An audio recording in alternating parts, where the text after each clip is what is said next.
Bonjour à tous, alors aujourd'hui on a le plaisir de recevoir Alexandra Thierry-Sève pour parler de l'association justement qui s'appelle Parler le pouvoir des mots, et notamment on va parler de harcèlement. C'est ça. Bon, comment t'es venue l'envie déjà de créer cette association? Alors principalement par le fait qu'il en manque sur notre territoire.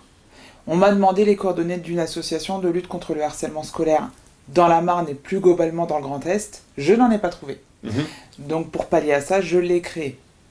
Ok, et ça, le harcèlement, on en parle comme ça entre nous, c'est un sujet que tu connais, que tu as vécu directement ou indirectement? Alors on me le demande souvent parce que au départ j'ai commencé à intervenir avec le livre que j'ai écrit. Donc forcément j'ai retranscrit des témoignages de harcèlement, de victimes, d'auteurs également. Quand j'ai écrit ce livre, je me suis rendu compte que oui, peut-être parfois, j'avais pas été victime, mais peut-être un petit peu auteur. Ou en tout cas, j'avais été parmi un groupe qui avait pu harceler une victime. Ouais. Alors, c'est rigolo que tu dises ça parce que, effectivement, juste avant qu'on se voit pour ce sujet, je me suis dit finalement, et là on parle de harcèlement scolaire, Oui. Je me suis dit plusieurs questions. C'est quoi le harcèlement scolaire? Et surtout, est-ce que moi j'ai été concerné? Tu vois, je me suis posé une question, une petite réflexion, parce que bien évidemment, j'ai pas souvenir d'avoir été moi harcelé, mais est-ce qu'à un moment donné, j'ai été harceleur? Alors quand je le dis, ça me paraît être un grand mot. Oui. Tu vois, c'est quoi les formes de harcèlement et scolaire Alors, notamment? Déjà d'une, aujourd'hui on en parle beaucoup plus, donc effectivement quand nous on était plus jeunes, je dis pas qu'on est vieux, mais en tout cas quand on était plus jeunes, on en parlait moins malheureusement, et donc on se rendait moins compte des choses, les choses étaient plus passées sous silence, et ça a causé des traumatismes un peu pour beaucoup d'entre les victimes, parce qu'on s'est pas rendu compte forcément souvent qu'on était victime. Mais le harcèlement, il y a deux choses principales, c'est il faut que ce soit des actes répétés. C'est-à-dire que si tu reçois des brimades à un moment donné, ou des insultes, et que voilà, ça te touche forcément, ça fait du mal, mais tu n'es pas pour autant victime de harcèlement. Ça, c'est important de le savoir. Il faut que les actes soient répétés sur la durée, pas forcément un jour, puis le lendemain, et encore le lendemain, mais en tout cas sur la durée. C'est-à-dire Une sorte d'acharnement. Exactement. Et c'est pour faire du mal. Ces deux choses-là peuvent te permettre de dire oui, je suis victime de harcèlement, oui, un tel est victime de harcèlement, ou oui, effectivement, peut-être que je contribue à. Parce que tu peux ne pas être le seul harceleur de cette personne. Bien sûr. Même si tu es le seul à lui faire une brimade une fois, bah, si le groupe fait une brimade une fois, et un jour, et 2 jours, et la semaine d'après, etc., il est victime de harcèlement, même si toi tu ne te considères pas comme un harceleur. Ça fait une sacrée charge pour celui qui est harcelé et qui reçoit. C'est ça. Ouais. Et on a différentes formes de harcèlement, j'imagine, physique, je dirais verbal, les réseaux sociaux, tout ça. Bah alors, aujourd'hui, pour les jeunes collégiens, enfin, ça commence en primaire, collégien, lycéen, c'est un mélange de tout ça. Alors les primaires, moins le cyberharcèlement, quoique, mais effectivement, souvent ça se passe à l'école, et ensuite ça devient un peu plus gros avec les réseaux sociaux. Alors tu disais tout à l'heure, le harcèlement, on a du mal un peu à en parler, peut-être un petit peu plus aujourd'hui. Oui. Et justement, tu as mis en place un jeu, un système de cartes qui permet de libérer la parole. Alors, quand tu dis on en parle peu, des fois on en parle, alors j'ai du mal, hein, je mets des guillemets, hein. Mais en tout cas, voilà, ce qu'il est important de savoir, c'est qu'on en parle beaucoup, mais il faut bien recontextualiser les choses et savoir, oui, c'est du harcèlement, non, ça n'en est pas. Et le rôle des associations comme la mienne, c'est de faire comprendre. Parce que parfois, les parents ont tendance aussi à dire, voilà, mon enfant est harcelé. Ben non, remettons les choses dans l'ordre, faisons les démarches dans l'ordre également. Les établissements scolaires sont là pour intervenir, sont là pour recevoir les parents. Et ensuite, s'il y a une situation de harcèlement qui est fondée, là, on intervient. D'accord. Tu dis on intervient, c'est l'association? Ouais, voilà. Non, pas l'association, l'établissement scolaire. D'accord. Ouais. Moi, alors, le but de l'association, ce que j'aimerais en tout cas, c'est pas... Il y a beaucoup d'associations qui sont... Le message, c'est la lutte contre le harcèlement scolaire. On lutte, c'est vraiment une sorte de combat. Moi, ce que j'aimerais par rapport à l'association, c'est qu'on sensibilise. Voilà, que ce soit une association de sensibilisation au harcèlement scolaire. Du problème éventuel. Exactement. Parce que si tu rencontres les gamins, enfin les élèves, les enfants, avant tout ça, tu les sensibilises à tout ça et que tu leur apprends l'empathie et que tu leur apprends à reconnaître ces situations-là, forcément t'enrayes ce qui suit. Je dis pas que ça disparaît, mais en tout cas, tu essaies de leur faire comprendre que... On prévient un peu le problème. Exactement. Ok. Alors, ce jeu de cartes, ou ces jeux de cartes... Oui. Ouais. Concrètement, comment t'es venue l'idée? Comment ça a été construit? Alors, la première chose, c'était ça. C'était le livre parlé. Avec lequel je suis intervenue dans des établissements scolaires, alors du département, mais également je suis intervenue pour un gros projet de coécriture. On a réécrit la fin du livre avec des lycéens de Charente-Maritime, du lycée Cordouan de Royan.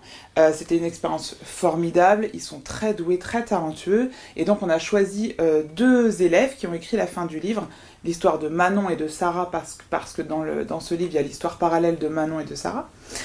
Et avec eux, on a passé 2 heures à recueillir un petit peu leurs témoignages à ces ambassadeurs de harcèlement, parce que la plupart des ambassadeurs ont été victimes de harcèlement. Donc ils ont donné leurs témoignages sur leur vécu. Et je me suis rendu compte, avec le CPE qui était à côté de moi, que la plupart des victimes avaient été victimes dès la primaire. D'accord, oui, c'est tout. Ouais, ça a été un constat un petit peu dur, parce qu'on s'est dit, mais alors ok, d'accord. Qu'est-ce qui est fait du coup dans les écoles primaires? Et en sondant quelques instituteurs, institutrices, on se rend compte que malheureusement, ils n'ont pas tellement de support à leur disposition pour intervenir auprès de leurs élèves. Difficulté d'approche, difficulté de support. Ouais, voilà, parce que parler du harcèlement, c'est très bien, mais les petits, il faut que ce soit par un jeu, parce que c'est comme ça que tu les sensibilises plus et que tu les touches encore plus. Donc une prise de connaissance de par le livre et un constat du primaire, et une nécessité de mettre en place un produit qui fasse la liaison entre les jeunes enfants et... C'est ça, une sorte de jeu, parce que leur âge, ça les amuse plus de passer par un jeu et de le mettre à la portée de n'importe quel instituteur, institutrice pour s'en servir, pour parler avec leurs élèves. Après, on me dit souvent qu'effectivement, c'est quand même mieux quand il y a un intervenant extérieur qui intervient avec ce jeu-là. Parce que les élèves ont une autre vision de quelqu'un qui vient de l'extérieur et ils sont souvent plus à l'écoute. C'est pas un professeur ou un maître d'école qui intervient Ça peut. D'accord. Alors, qu'est-ce qu'on a dans ces jeux de cartes? Comment ça fonctionne? C'est quoi l'approche? Ce jeu de cartes-là, il a été porté par moi au départ, mais j'ai monté toute une cagnotte et puis un projet participatif parce que j'avais choisi en amont du jeu l'illustratrice. Je savais quelle illustratrice pourrait faire de jolis dessins qui parlaient aux enfants. Et ça a marché? Ouais, ça a marché. Voilà. J'ai eu le budget pour fonctionner avec cette personne qui s'appelle Cœur d'Artiflot, qui habite à Nancy.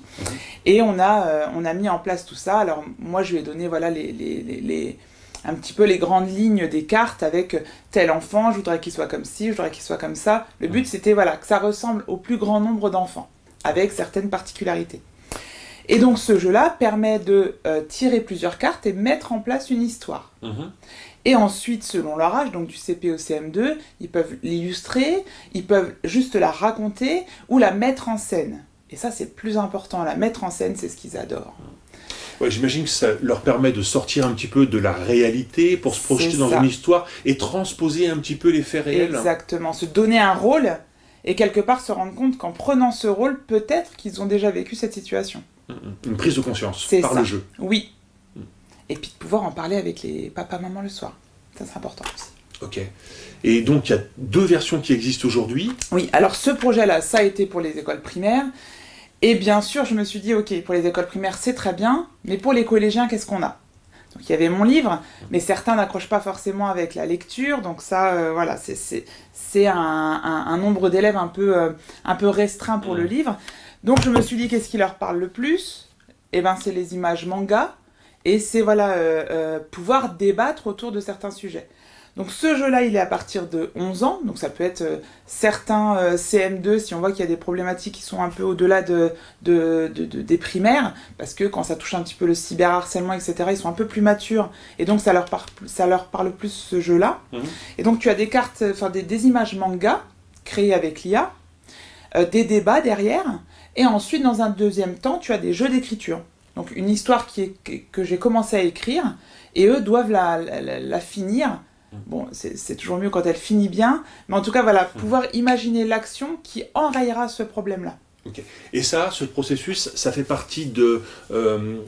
c'est mené du début jusqu'à la fin dans une intervention Oui. de ta part, notamment peut-être, ou est-ce que c'est également travailler avec des professeurs en parallèle? Bah, ça peut être, en fait, ça peut être les deux choses. Par exemple, je suis intervenue à la médiathèque Pompidou à Châlons-en-Champagne, où je suis intervenue auprès de classes, donc des collèges du secteur, qui venaient avec une classe, et là j'intervenais avec cette classe. Alors, une moitié de classe qui allait visiter un petit peu la médiathèque, à ce moment-là c'était l'exposition sur le harcèlement qu'ils avaient mis en place. Donc moi je prenais un demi-groupe, et on discutait ensemble, et on se servait du jeu pour ouvrir au débat et pour discuter ensemble et sensibiliser au harcèlement. Et ensuite, je prenais l'autre moitié de la classe. Donc ça peut se faire dans un échange comme ça, mais effectivement, ça peut se faire aussi dans une classe, dans un établissement scolaire, par le prof principal, par le CPE, par un assistant d'éducation. Enfin voilà, je me...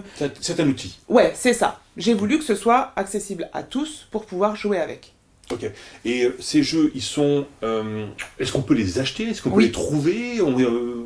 Oui, alors, pour l'instant, j'ai pas trouvé de point de vente qui acceptait de me les mettre en vente dans leur établissement. Donc moi, je l'ai en vente sur le site internet. On m'envoie un mail sur le site www.parler-du6 lepouvoirdesmots.fr. Il y a un petit onglet Nos supports pédagogiques où tu peux acheter voilà, les jeux de cartes. Tu m'envoies un petit mail et moi ensuite je fais partir par voie postale ou bien j'amène directement. Ça a été quoi globalement l'accueil de la part des professeurs, des parents de cet outil? Alors, les parents sont pas toujours au courant avant qu'on intervienne. Ouais, parfois, voilà, je suis appelée, on intervient, et ensuite les enfants en parlent avec les parents le soir, ou avec les instituteurs ensuite. Le plus important, de toute façon, c'est qu'il soit relayé un maximum, et qu'il aille dans un maximum d'écoles. Ça, c'est le but. Ta zone d'intervention géographique, c'est quoi? Ça va être le département. Ouais. Pour moi, en tout cas. Et c'est ça qui est important aussi, c'est que pour l'instant, dans l'association, on est trop peu nombreux. Ce que j'aimerais, moi, c'est qu'effectivement, il y ait des bénévoles qui se servent de ces supports-là pour intervenir dans les écoles. Imaginons, voilà, dans le sud de la France, un intervenant, quelqu'un qui a envie de se donner dans cette cause-là parce que ça a touché son enfant ou simplement parce que c'est quelque chose qui lui parle. Il a envie d'intervenir, il a envie de faire quelque chose, et bah ok, moi je le forme à se servir de ces jeux-là et à intervenir dans les établissements scolaires. Ok. Est-ce que tu as un exemple concret de ce que cela a pu déclencher, impliquer en intervention positive, par exemple? Un beau retour? Celui que je me rappellerai, je pense, toujours, c'est quand je suis intervenue effectivement dans ce fameux lycée à Royan. À ce moment-là, il n'y avait que le livre. J'avais tout cet amphithéâtre rempli avec les élèves ambassadeurs. Et cette jeune petite fille blonde, là, m'a regardé dans les yeux et m'a dit « Écoute Alexandra, merci, parce que quand j'ai lu ton livre, j'ai été voir ma mère, et il y a 2 semaines, on a porté plainte pour viol. » Et ça... J'allais dire un gros mot. Ouais, mais... ouais, wow, ça c'est... Tiens. Ouais. Oh là là là. Ouais. C'est... ça, un livre, je sais à quoi il a servi. Voilà, voilà. Ouais. Tu me comprends, voilà. Mais alors, waouh, incroyable. Ça, ou même une maman qui m'a envoyé un message en me disant « Écoute, t'as parlé avec ma fille, merci, parce que ce matin, elle est partie à l'école, elle était fière, elle avait la tête haute, et elle savait qu'elle allait passer une belle journée. » Voilà. Bah écoute, déjà c'est un retour merveilleux. Ouais, c'est quoi tes projets par la suite? Est-ce qu'il y a d'autres choses à venir? Tellement, enfin, je pense que j'imagine tellement de choses qu'il faut que j'arrive à me recentrer déjà. Donc pour moi, la première trajectoire, c'est de faire connaître ces jeux et de pouvoir un petit peu intervenir, en tout cas, dans le secteur, pour moi, et avoir des bénévoles autour pour intervenir avec. Ils ont été créés, maintenant il faut s'en servir. Ça, c'est ma première ligne de conduite. Pour autant, il y a d'autres projets en cours, bien sûr. Parler, donc, dans ce livre-là, c'est Manon et Sarah. C'est l'histoire de Manon et Sarah. Et là, je suis en train d'écrire l'histoire de Parler, Yanis et Alexis. Parce que les garçons n'ont pas les mêmes problématiques que les filles, forcément. Ok. Voilà. Est-ce qu'il y a autre chose que tu souhaiterais nous dire, communiquer? Est-ce qu'on a fait un peu le tour? Mais il y a tellement de choses, mais dis-moi. Ouais, alors, c'est très bien. l'association c'est super qu'elle ait vu le jour, tout le monde me dit que c'est super. Ok, c'est super. Donc dans ce cas-là, faites quelque chose. Donnez un petit peu de votre temps. Être bénévole dans une association, ça peut prendre, je sais pas, une demi-heure par semaine. Il suffit de me dire, voilà, moi j'ai tant de temps, ok, et ben qu'est-ce que tu peux faire? Tu peux peut-être démarcher les établissements scolaires, tu peux peut-être faire ci, tu peux peut-être faire ça. En fait, j'ai besoin de bénévoles. Parce que être seul à porter quelque chose sur ses épaules, c'est top, hein. Je ne manque pas ni d'énergie ni de motivation, il n'y a pas de souci. Mais si j'étais entourée, ce serait beaucoup plus simple. Bah écoute, je pense que le message est lancé. Vous l'avez compris, j'espère que vous avez compris l'importance de ce sujet sur le harcèlement scolaire. Merci Alexandra d'être venue en parler avec nous. Merci et si vous avez un petit peu de temps à consacrer dans une association, globalement quelle qu'elle soit, mais là on parle notamment de parler le pouvoir des mots, bah, prenez contact, toutes les infos sont là dans le post, et puis il n'y a plus qu'à. Merci d'être venu. Merci à toi. À bientôt. Bonne journée.